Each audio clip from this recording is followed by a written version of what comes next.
My name's Nick Halver, 33. Mechanical systems lead for the night shift rotation. I wasn't the kind of guy anyone wanted to be stuck in a break room with. Tall, reedy, voice like gravel, and eyes people said made them uncomfortable. I didn't come here to make friends, though. I came to work, to forget some shit and get paid. Halver! The voice was gruff and sharp. I turned to see a man built like a slab of concrete walking toward me. Bald head, oil-stained coveralls, face like a wrecked bulldozer. Briggs, foreman. You follow orders, don't ask questions, and don't go anywhere unless I say so. Got it? I nodded, dragging my gear behind him into the maze of rust-colored hallways. The smell hit me first, diesel, salt, and something else. Wet iron, maybe. Something that stuck to the back of your throat like tar. We stopped at a cramped control room littered with dials and ancient terminals humming like bees in a jar. Briggs pointed to a sheet of paper taped beside the main console. It was yellowed, curling at the corners, handwritten. Ashfall-9 Safety Guidelines. Do not enter subsection C3 after 11 p.m. Do not mark or deface pipeline unit 14. If you hear the whistling, remain still. Do not speak. Vent shaft 5 must be checked every shift. Do not dispose of fluid waste into tank Y past 2:15 a.m. If the red alert sounds 3 times, knock 3 times before responding. Never use the radio. No unauthorized personnel allowed on the rig. I squinted at the list. These your safety rules? I asked. They're not suggestions, Briggs said, voice cold. You follow 'em, you live, that's it. They read more like folklore, I muttered. Briggs turned slowly. You want to talk back or you want to survive your first week? I shut my mouth. Just then a younger guy slid into the room like he owned the place. Early 20s, curly hair, oversized work shirt. Hey, you must be the new mech guy. I'm Ellis, electrical tech, been here a couple months. I shook his hand. He grinned at the rule sheet. They still scaring the new guys with this ghost story crap? Briggs' eyes narrowed. Ellis, out. Ellis winked at me before flipping Briggs the bird behind his back and disappearing. But not before he reached up and tore a tiny piece off the edge of the sheet, right at Rule 6. Briggs turned red. You stupid little... You have no idea what you've just done. I opened my mouth, but he shoved past me and stormed down the hall, mumbling to himself. I stayed there alone, staring at the torn rule list. I wanted to believe it was just a power move, a trick to scare the newbies. But something in Briggs' eyes told me this wasn't about superstition. This was fear, pure and simple. That night, the ocean was unusually calm. I walked the upper deck with a flashlight, trying to get my bearings. Somewhere down the corridor, I heard someone call my name. Nick. It was one of the other crewmates, Jonah. Mid-40s, quiet type, always smelled like coffee and acetone. We're starting in 10, shift prep, let's go. I nodded and turned toward the hall. But just as I reached the threshold, I heard it. Knock, knock, knock, 3 knocks. Deliberate. Hollow, like fists on steel. Did you hear that? I asked Jonah. He frowned. Hear what? I shook my head. Nothing. As I pulled on my jumpsuit in the locker room, I heard it again, this time louder. Knock, knock, knock. And then something else, a laugh, light, childlike. It echoed from inside one of the massive vent shafts overhead. That was the beginning of my first night on Ashfall-9, and I already knew something was horribly wrong. 10:47 p.m. I was in the lower deck pump station checking the pressure gauges when the emergency lights kicked on, flashing red fast and erratic, but no sirens, no alarms, just silence and that damn red strobe painting everything like a crime scene. Jonah burst in seconds later, out of breath. What the hell, where's the alarm? No idea, I said. System's lit up, but nothing's triggering the horn. Before either of us could say another word, Jonah's radio let out a crackle, and then a voice. But it wasn't his. It wasn't anyone on shift. A voice whispered through the static. 3 knocks have come. Jonah went pale. No, it's not time. Ellis, he tore the rule. Then it happened. The siren blared, but not 3 times. Once. Pause. Then again. Long pause, no third alarm. Instead, the entire rig seemed to stop breathing. The hum of the engines, the churn of the sea. Gone. Jonah and I froze. Knock, knock, knock. Louder now, coming from the end of the corridor. Not just knocks, pounding. Something was outside that door. Or someone. Jonah shook his head violently. Don't answer it. Don't move. Don't you dare use the radio. He stepped back, knocking over a wrench tray. The crash echoed like a shotgun blast. The knocking stopped. 3 seconds passed. Then the steel door at the end of the corridor began to bulge. Like something was pushing from the other side. Something massive. I saw the bolts around the frame strain and the metal groaned like it was about to split open. Run! I shouted. We turned and sprinted back up the passage. Behind us, the sound of tearing metal and, God help me, laughter.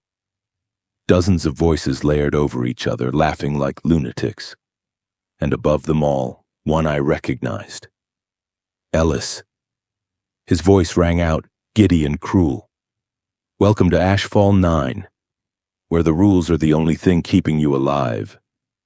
Jonah and I barricaded ourselves in the diagnostics bay. I jammed a heavy wrench into the door handles and pressed my ear to the cold steel. Nothing. No footsteps, no knocks. Just dripping water and the low rumble of the ocean again. Jonah was shaking, his eyes darting. He doesn't know what he did, he whispered. Ellis, stupid kid, you break a rule, something comes to fill the gap. What the hell does that mean? Jonah swallowed hard. It means something replaces you. That didn't make sense. It sounded like nonsense until I remembered the look on Briggs' face when Ellis tore the rule sheet. That wasn't just fear. That was grief, like he'd just watched someone die. And then we heard it.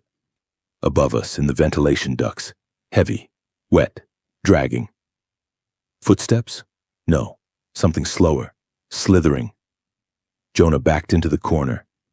It happened last year, he said. One of the guys, Kip, he scratched his name into pipeline 14, just screwing around. That night we found his jumpsuit folded neatly on the deck. Just the clothes, nothing else. There was a clunk outside the room, something scraping along the metal grating. Jonah's voice dropped to a whisper. We have to find Briggs. He'll know what to do. Without the radio? I asked. Jonah didn't answer. The lights flickered. And for a second, just one god-awful second, I saw a shadow standing behind the glass window. Its face was pale, too pale, like fish belly skin. Its mouth moved slowly, forming words I couldn't hear. It looked like Ellis. But those eyes were wrong. Midnight hit with a thud, like the rig itself knew it, and outside the weather turned ugly.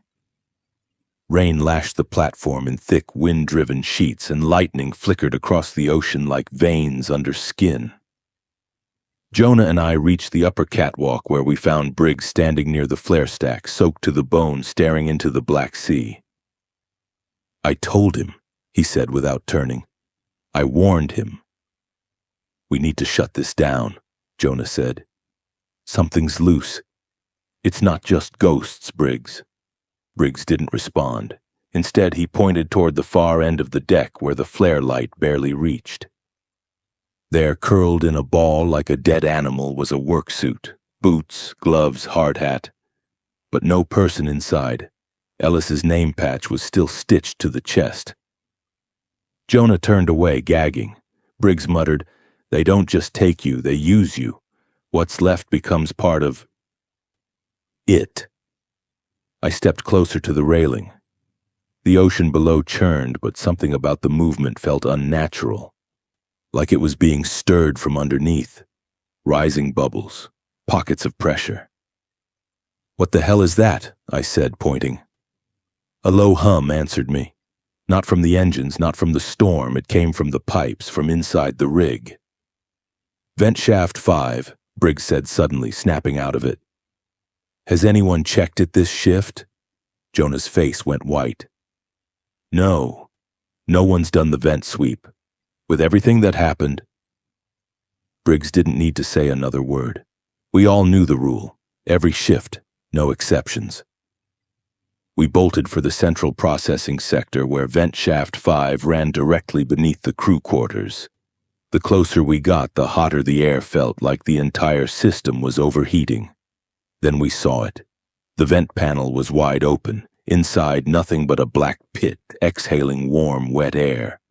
And from that pit came whistling. Not music, just a slow, deliberate note, inhuman, like someone mimicking the sound with broken lungs. Jonah froze. "We're not supposed to move if we hear it," he whispered. I grabbed his shoulder. "It's not looking at us, not yet. We can seal it." I reached for the emergency hatch panel, but something shifted in the vent. Movement soft and slow, like a snake rearranging itself. Then, whistle, whistle, whistle. 3 high-pitched notes off-key, echoing through the steel walls. I didn't breathe. Briggs dropped to one knee, still as a statue, eyes locked on the open shaft. A shape emerged, barely visible. Long fingers, jointed wrong, like arms built for something other than grabbing. Jonah twitched. A small, involuntary step backward. The thing stopped and turned its face, a mess of features. Skin stretched over bone, eyes wide and empty, and a mouth that opened slowly until I realized it wasn't one mouth.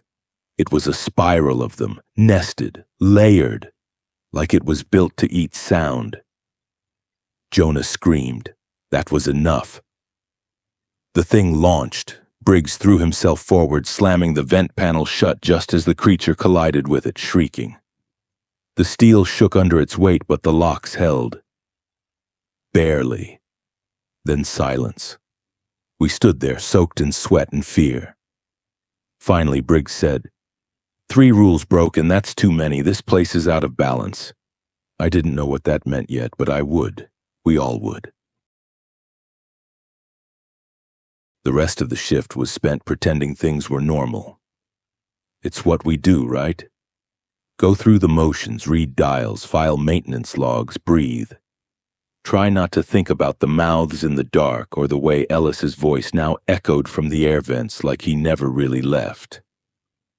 When the sun finally rose, or at least when the gray haze brightened enough to count as morning, we met in the rec room, where the others were already gathering. There were only 8 of us left now, at least 8 that were still people. Mira, our systems analyst, had bandaged hands from an electrical surge the night before. Darnell, the cook, hadn't spoken since he claimed to see a face floating in the soup tank. The rest looked like hell, but the newest member stood out the most.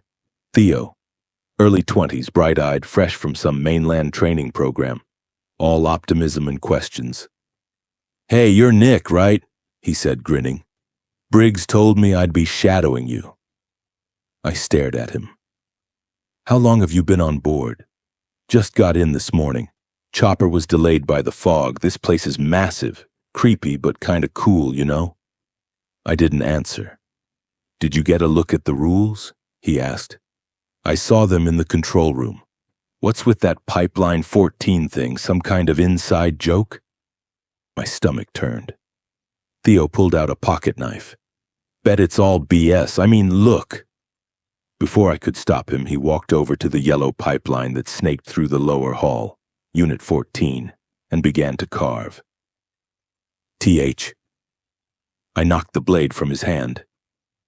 "What the hell?" he shouted. "You don't mark it," I hissed. "You don't touch it. It's just an old pipe, man. And there's names all over it already. See, 1991, 2002, even one that says Walt 1978. Nothing's happened to them. I stared at those faded names, and suddenly realized every one of those men had gone missing. No records, no transfers, just gone. Then from the gash Theo had made, a single drop of blood oozed out. Not rust, blood. He paled. That's not mine. More drops, then a steady trickle, then a flow, dark and thick and warm, and in that pool, reflections. Dozens of faces, not ours. Mouths wide, eyes bulging, screaming. But there was no sound. Theo stumbled back. What the fuck is this? The floor beneath him began to sink. Not crack or break, melt like hot tar. His boots sloshed downward, caught in the morphing steel. "Help me!" he screamed. "Nick, please!" I grabbed his arms, pulling with everything I had. Then I saw them, hands, dozens of them pale and webbed, reaching up from below the surface. Clutching, hungry. Theo's body started to slide downward like the rig was swallowing him whole. "Pull harder," he sobbed. "Please, please, I don't want to." A snap. His grip broke. He was gone. The floor hardened. The blood vanished. And beside the pipe, 2 boots remained, neatly placed, like someone had taken them off before drowning. I staggered back. Briggs appeared from around the corner and stared silently at the boots. "Another one," he said. "Why?" I asked. "Why does it happen?" Briggs pointed at the names carved in the pipe. They were changing. Theo's name was already there, aged, weathered, as if it had been etched 40 years ago. "They're building something," he whispered. "And the names? They're the foundation." That night I didn't sleep. I sat in my bunk, fully clothed, staring at the wall. Every time I closed my eyes, I saw Theo's face, mouth open in a silent scream, being pulled beneath molten steel by hands that weren't human. The worst part, I heard him calling, not in dreams, in real life. From the hallway outside my room. "Nick, Nick, please, it's cold." I knew it wasn't him, but it sounded like him, and that made it worse. I stayed frozen until morning when the lights flickered on and the sound stopped.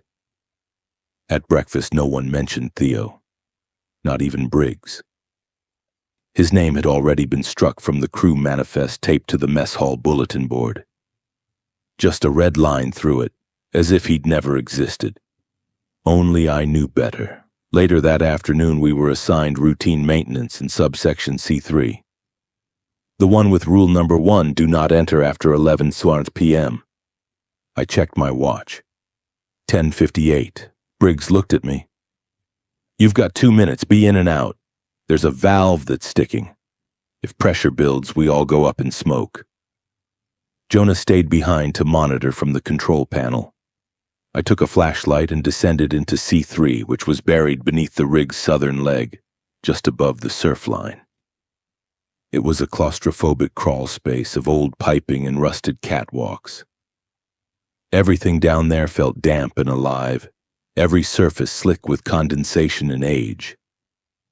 I found the valve, half seized and hissing steam. I crouched down, gripped the handle, and started to turn. 11:03 p.m. I felt it before I heard it. The hiss stopped. The pipes around me stilled. And then, knock, knock, knock. Not behind me, not ahead, beneath me. Something was inside the metal floor. It moved, not fast, just deliberately. Following the length of the pipe, then I heard it again. "Nick." The same voice. Theo's, garbled, distant, like someone speaking from underwater. I aimed my flashlight at the pipe. There, pressed against the inside surface, was a face. Bloated, pale, eyes wide and distorted by the curve of the metal. And it was smiling. I scrambled back, dropped the wrench, and started running. Behind me, the pipes began to shake violently. Steam burst from joints. The entire section groaned under some massive pressure. Then I saw it. Something leaking from the valve I'd been working on. Not steam, not oil, teeth, tiny human. Hundreds of them rattling out like hail, skittering across the floor and clinking against the walls. I didn't stop. I didn't look back. I reached the hatch and sealed it shut. Briggs was there. He grabbed my arm, checking for injuries. "You were late," he said. "I know." "You saw it?" "Yes." He didn't respond, just stared at the closed hatch behind me. "That part of the rig's lost now," he said finally. "It's claimed." "Claimed by what?" I asked. Briggs looked up, then down, then whispered, "Something older than water, older than rules, something we disturbed." The weather turned violent the next morning. Waves slammed against the platform like fists. Wind screamed through the rig's support beams, and everything creaked like it wanted to collapse.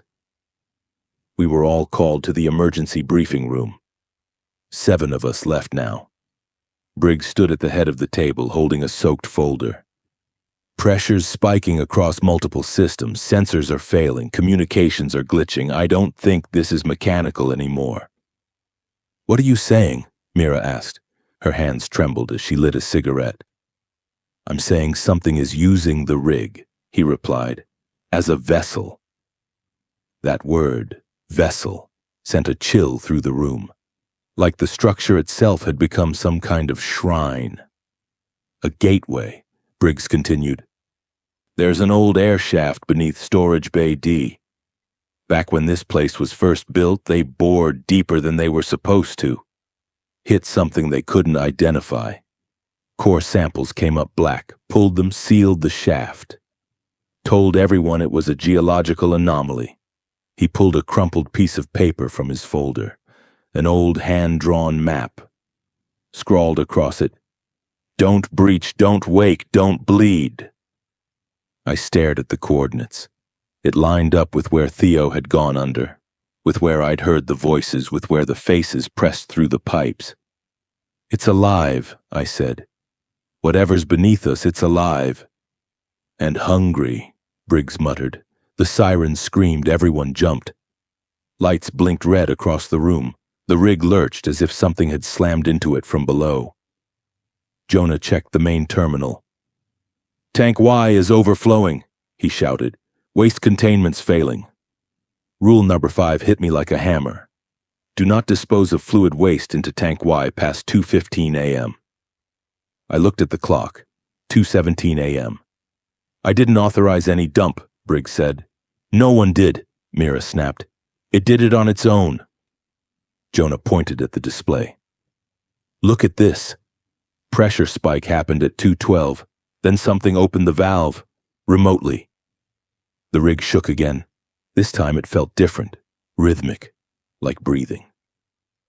Then the lights died, not flickered, not dimmed, died. We stood in pitch black, couldn't hear the ocean anymore, couldn't hear the wind, just ticking. Then a voice from the radio, not ours. "You've broken the 5th, it said. Not a scream, not a whisper, just a flat, empty statement. Then came the knocking, but not 3 this time. 6. Knock, knock, knock. Pause. Knock, knock, knock. Something new had awakened. A shape pressed against the frosted glass panel in the door. Mira dropped her cigarette. Its hand slid down the glass. Long, multi-jointed, tapered to points. Briggs didn't hesitate. "Everyone to lower storage. Grab whatever you can carry. Tools, masks, suits. Move." I stayed behind for 1 second too long, long enough to see what pressed its face against the glass. It was me, but wrong. Skin bubbling, eyes weeping black. Its mouth opened, and it spoke. "I'm the version of you that broke them all." We ran. Through flooded corridors lit only by flickering emergency beacons, through the tang of scorched wiring and rotting salt air. The rig tilted again, groaning under its own weight like it was trying to tear itself apart. Storage Bay D was colder than the rest of the rig, unnaturally cold, as if the sea itself had crept up through the walls. The metal was sweating, breathing. Briggs keyed in the override on the blast doors. They slid open with a shudder. Inside was something I hadn't seen on any schematic. An old shaft, bolted shut with industrial clamps and painted with warning signs in languages I didn't recognize. Charcoal runes covered the floor in a spiral, partially faded. Something old and desperate had been drawn here long ago. "It's beneath this," Briggs said. "The heart of it." We gathered around the hatch. The deck vibrated with a low thrum like the heartbeat of something huge and ancient. Darnell dropped to his knees, started whispering. "What's he saying?" Mira asked. I leaned closer. He was repeating a word. "Scythar, Scythar, Scythar." Briggs pulled him back. "Don't say its name," he snapped. "Not down here." Suddenly the rig screamed, not a mechanical sound, not the groan of steel. It was a voice. The entire platform shuddered with it, howling, gurgling, a chorus of agony and euphoria combined into one terrible wail. Then came the gushing sound. We turned toward the eastern corridor and saw it. Floodwater, not normal, black as crude oil, thick as molasses, pouring through the hallways, floating in it. Faces, Ellis, Theo. Others I didn't know, all bloated and twisted, mouthing silent prayers. "Seal it," Briggs ordered. We slammed the doors. Mira activated the bulkhead lock. But we could still hear them, tapping, knocking. Always three, always waiting. Briggs handed me a worn, leather-bound manual. "I kept notes," he said. "About the rules, what they meant, what broke them, what fed it." "Fed what?" I asked. He didn't answer. Instead, he turned to the center of the room, to the sealed shaft. "Whatever's below, we didn't find it by accident," he said quietly. "This rig was built here, on purpose." "Why?" Mira asked, her voice barely a whisper. Briggs looked at her. "Because someone thought they could control it." The screaming didn't stop. It only shifted, like something beneath the rig was adjusting to a new phase of awakening. The black floodwater outside Storage Bay D ebbed and surged like a tide, lapping at the sealed doors with hunger. Mira sat against the wall, clutching her head. "The faces," she whispered. "They're not just victims, they're messages. Each one is trying to warn us." Briggs flipped open the leather-bound manual he'd given me. It was filled with scratched handwriting, diagrams of the rig, and what looked like ritual notations. Symbols, numbers, positions of crew members. I flipped to a marked page. It was labeled Rule Number 0, Do Not Break the Cycle. Underneath it, in smaller print, 7 rules to hold the breach, 7 lives to keep the seal. When more are taken than protected, it opens. Feed it order, or it feeds on blood. "We're down to 6 people," I said slowly. "That means the cycle's already broken." "No," Briggs said, "not yet. There's a way to reseal it, but someone has to go down there." "Into the shaft?" Jonah asked. "You've lost your damn mind." "We don't have a choice. The water's rising, the vents are screaming, it's calling more every minute we wait." I looked at the hatch. It wasn't just steel anymore. Something beneath it was breathing. Darnell stepped forward. "I'll go." We all turned. His eyes were clear now, steady, the madness gone. I've seen it in my dreams for years, the teeth, the city, the mouth beneath the sea. Maybe I was always supposed to be the one. Briggs didn't argue. He opened the clamps. Steam hissed upward. The stench was indescribable. Salt, oil, rot, and something that smelled like memory itself decaying. Darnell climbed down the ladder. We watched until his light disappeared. The moment he was gone, the floor stopped shaking. The walls steadied. The water on the monitors began to recede. "It's working," Mira said. For maybe 30 seconds, we dared to believe it. Then the radio clicked on. Static. Then a sound. Not Darnell, Not even human. Just this rasping chant, low and guttural, like something ancient was reciting a prayer backward. And in the middle of it, Darnell's voice. It's not a mouth, it's a door. And then, silence. We stared at the open shaft. The silence that followed Darnell's last transmission was thick, like the rig itself was holding its breath. Then the ladder began to rise, on its own, one rung at a time, slowly, wet, empty. No, Mira whispered. No, he was supposed to stop it. Briggs stepped back. He was the offering. It didn't want him, it rejected him. Why? Jonah asked, voice cracking. Because he volunteered, I said before I even realized it. It doesn't want sacrifice, it wants disruption, it feeds on broken rules, not bargains. Briggs nodded grimly. It's not a god. It's a mechanism, a ritual machine fueled by chaos, fueled by us. That's when we felt it. The pull, a pressure like gravity had changed direction.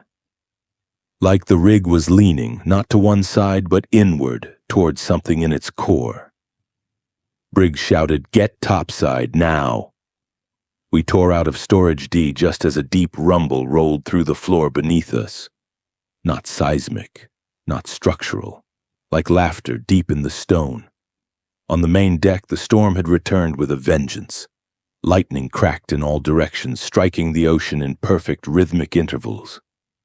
Waves surged against the rig's legs, but none of the swells touched the platform itself, like the storm was circling around it. Jonah grabbed my arm, pointing toward the waterline. I followed his gaze. Shapes rising from the sea. Not boats, not people, things, dozens of them crawling up the rig's legs. Long-limbed silhouettes with too many joints, eyes like headlights flickering underwater, mouths that opened sideways. They're not climbing, Mira said, her voice empty. They're returning. Briggs pulled a tarp off a crate near the helipad, revealing a hardened case marked with yellow tape and a hazard symbol. I kept this for emergencies, he said. He opened it.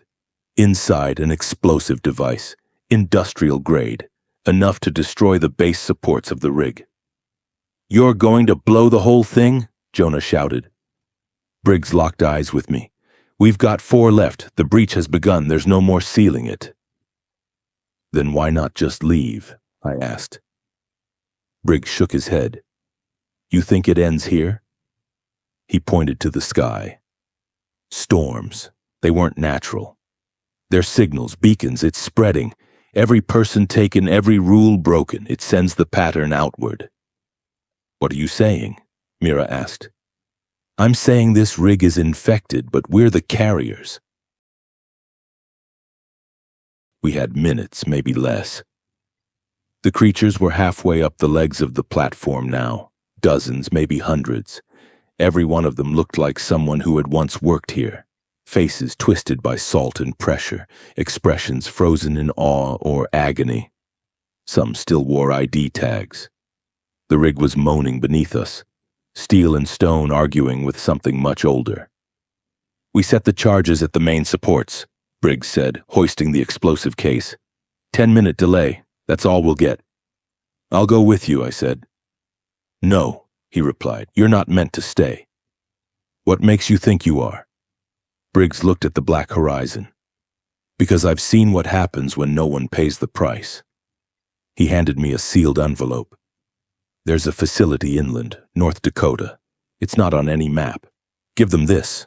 They'll understand. What is it? I asked. Proof that this wasn't the first, that it won't be the last. He looked at Jonah and Mira. You go with him. Head for the evac skiff. Rig it to drift. If it thinks you're escaping, it might not follow. The platform shook again. The creatures had reached the main deck. Mira screamed as one of them swung its elongated arm over the railing. I grabbed a flare gun and fired. The flare struck its torso and disappeared into its body like a stone in water. It laughed. Briggs threw a switch on the explosive case. The timer began counting down. 9:59. Go! he roared.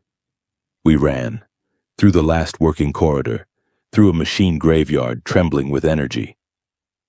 Jonah kicked the skiff's release and we tumbled into it as the sea swallowed the lower deck. I looked back just once. Briggs stood at the top of the rig, arms out, facing the impossible sky. As the timer hit 0, the platform lit up from the inside, white-hot light piercing every crack in its rusted shell. Then came the blast. A soundless eruption of heat and force. A column of smoke shot upward like a volcano had torn loose beneath the sea. For a moment I saw it. The thing under Ashfall-9, it wasn't a creature, not really. It was a pattern. A fractal made of mouths and spirals and eyes. A logic that had grown too complex to die. Then the ocean swallowed it whole. The rig was gone, and so was Briggs. We drifted for days. The Navy found us somewhere off the coast of Oregon. Our story was easy to fake. Accident, fire, explosion, typical offshore nightmare. But I kept the envelope. Inside were coordinates, not just to Ashfall-9, to 12 other sites, all near the ocean, all with rules. I tell this story now not for sympathy, not even for warning, but so that when you find the next list on a lighthouse, a trawler, an oil rig, you'll read it. And you'll know. They aren't there to protect the place from you. They're there to protect you from what waits below. And the only thing more dangerous than breaking the rules is thinking they were ever just rules to begin with.